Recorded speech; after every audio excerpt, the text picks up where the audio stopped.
In today's video, we're going to talk about the simple 6-step process for the perfect squat for seniors. Hi, I'm Dr. Matt Klingler, a physical therapist and the owner of Village Fitness here in Southern California. I'm passionate about helping seniors to stay strong for life.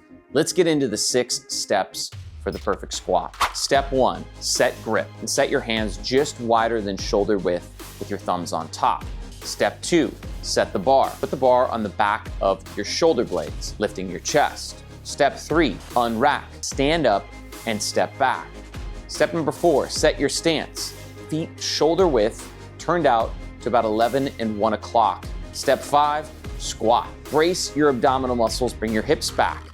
Lower until your hip is just below your knee. Your hips drive up out of the hole. Lock out your knees and your hips at the top. When you've completed all your repetitions, it's time for step 6, re-rack. Now that we've talked about the 6 simple steps, it's time to break down each one in detail. Before attempting a barbell squat, make sure you watch this video to the end, specifically the how to get started section, so that you can ramp up to a barbell squat.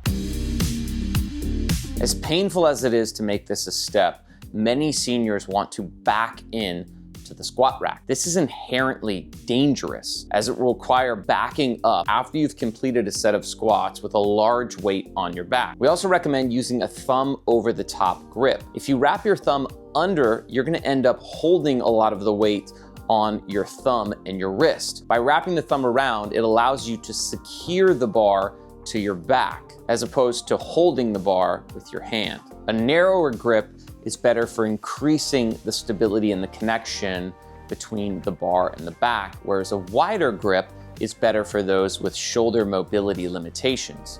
You want to use the narrowest grip possible that allows you to comfortably secure the bar to your back.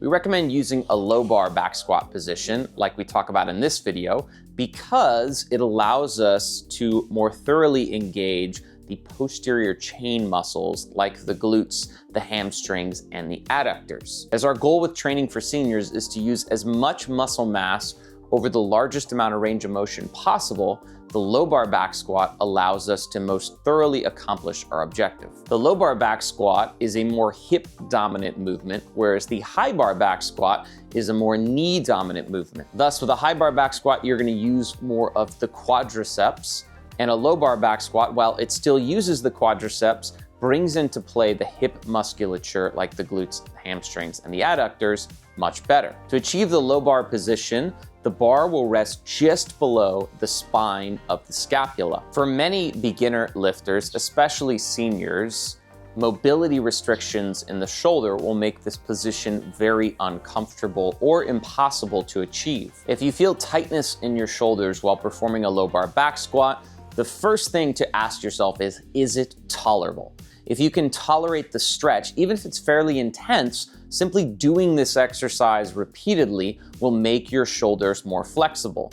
Over time, your body will get used to the position and you'll be able to achieve it comfortably and have more flexible shoulders. If it's not possible to achieve the low bar position, we recommend that lifters start with a high bar back squat and work on their shoulder mobility in the meantime. Some of the best exercises for improving shoulder mobility as it relates to the back squat are the bar hang, foam roller back extensions, a bench chest fly, and a band shoulder opener.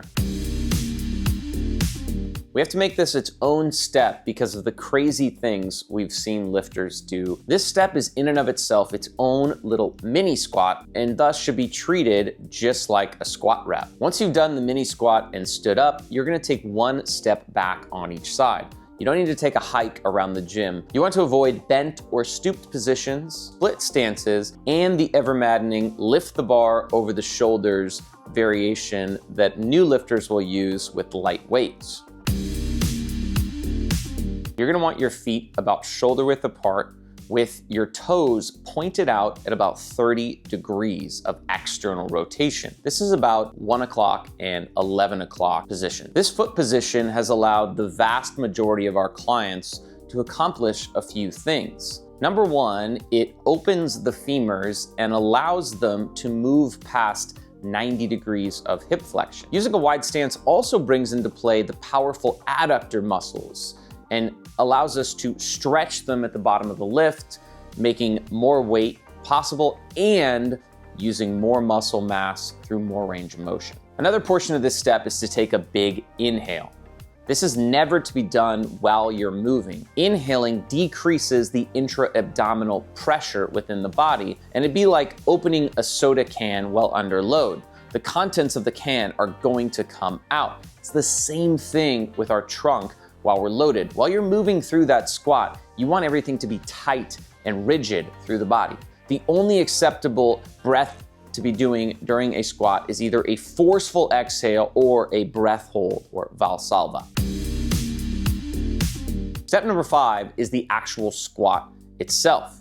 In my personal squat routine, I use the Valsalva technique, where I hold my breath and forcefully push out my abdominals during the squat motion. Research shows that the Valsalva maneuver creates the most stability of the different breath patterns. Often with beginner lifters or those with pelvic floor dysfunction, we'll teach a sharp, forceful exhale that sounds like this.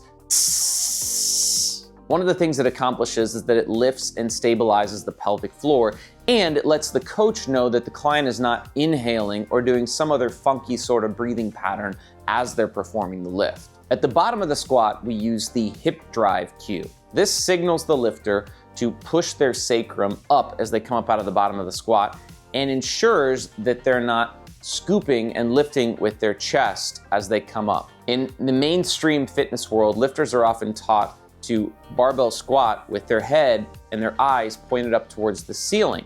This chest up position compromises our ability to access our posterior chain muscles like the glutes and the hamstrings. At the bottom of the squat, we also cue lifters to push their knees out, bringing into play the adductors, stretching them, and also activating the external rotators of the hips. Once you've completed all your repetitions, it's time for the final step, which is to re-rack.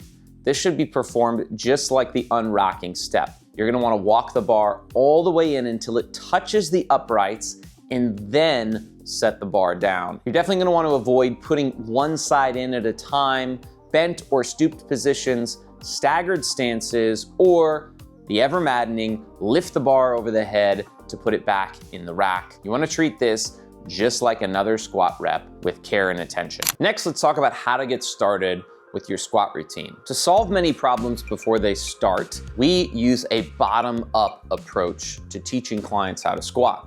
We start with a phenomenal exercise called a box squat hover.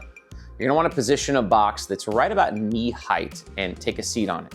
Assume the proper squat position with your feet shoulder width apart and your toes pointed out at 30-degree angles. Then, bend your trunk forward and shift your body weight over your midfoot until you feel your hips just start to hover off the box. Once you feel this, hold less than an inch off the box for 5 seconds and then return.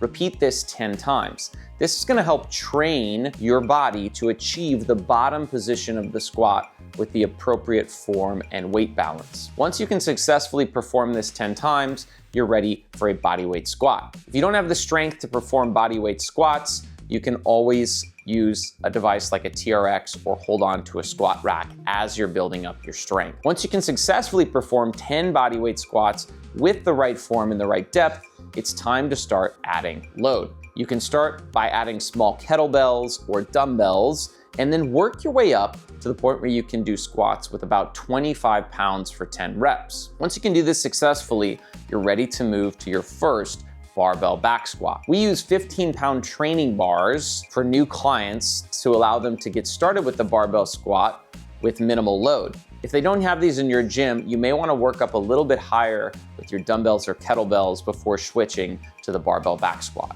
When you're just getting started with barbell squats, you don't need a lot of warm-up sets before you begin. I always recommend doing 10 bodyweight squats before doing any sort of barbell movement, regardless of how heavy your barbell lifts are. Then, if possible, you're gonna wanna do a set with an empty bar before moving to your heavier weight that you're gonna be using for what are called working sets, which are where you push yourself a little bit harder. Now, as you're progressing, you're gonna wanna add 5 pounds every single workout, assuming you did the previous workout with full range of motion good form, and no pain. As the weight gets heavier, you'll want to add more and more warm-up sets. For example, if you're gonna squat 225 pounds for 3 sets of 5 reps, you'd wanna do the following warm-up. 10 squats with body weight, 10 squats at 45 pounds, 5 squats at 95 pounds, 5 squats at 135 pounds, 3 squats at 185 pounds, and then 1 squat at 205 pounds.